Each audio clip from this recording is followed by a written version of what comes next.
Okay, today we're going to talk about your Generac natural gas generator.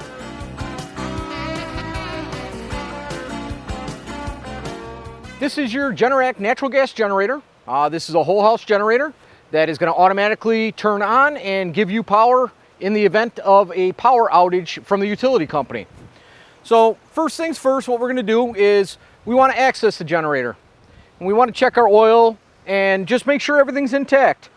So on the newer generators, they have a key on both sides. So there's one on this side, one on the other side of the generator. Your key you're going to insert into here, and then to lock and unlock, you're going to want to apply a little bit of pressure to the top because that's going to make it easier to open and close the latch. If you try to turn it with the key and the latch will not move, again, give it a little bit of pressure. If you try too hard, you're actually going to break the key inside there, and then you're really going to be stuck. You're not going to be able to open it.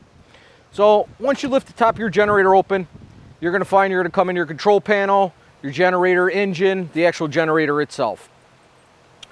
To go into your generator, there's a front door that literally is just going to pop right off here. So all you're going to do is grab it in the center, gently lift up, pull it right out of the way, set it on the side.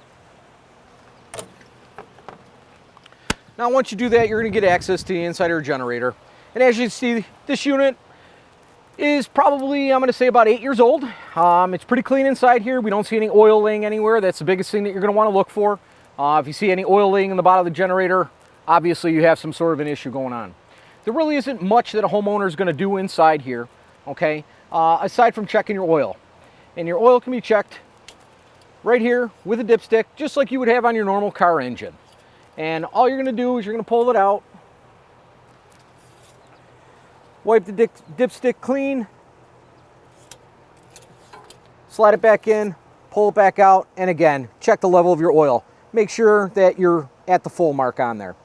Now, one thing I will tell you is these generators, the engines do burn oil while they operate. So if your system's been on for several hours, a day or so, your generator is going to need to be topped off with some oil. So right here is where you're going to go ahead and you're going to fill your oil on your generator, okay? The older generators run on 5W30, the newer generators run on 0W30, but we do recommend you check your manufacturer specification before putting any oil into the generator to make sure you're adding the correct oil. On the top over here, you're going to find we do have your control panel. On your control panel, you're going to have a green light, a blue light, or a red light. This is going to tell you exactly what your generator is doing. If you have the red light lit, that means you're in the off position. If your blue light is lit, that means you're in manual mode. And if the green light is lit, that means you're in auto, you're ready to run.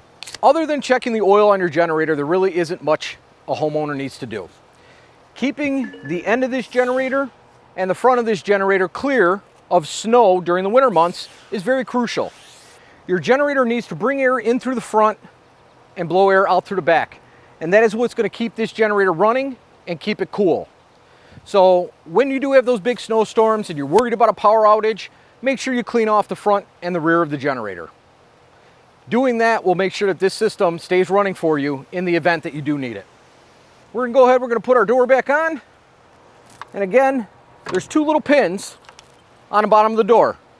You have one pin on each end, and you'll see that there's holes in your generator here.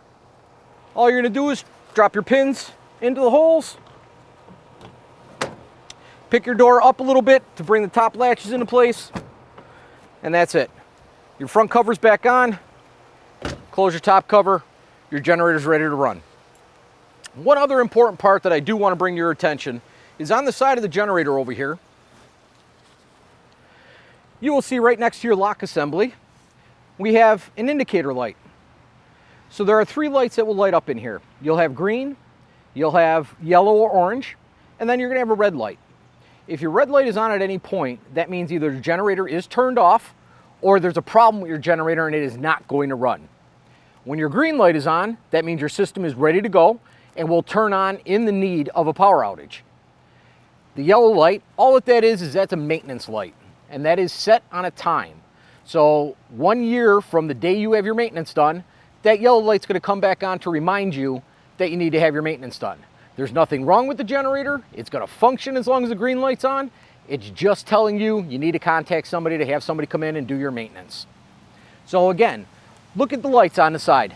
Monitor these. If you're seeing a red light, you need to call TRS for service immediately because your generator is not going to run in the event of a power outage.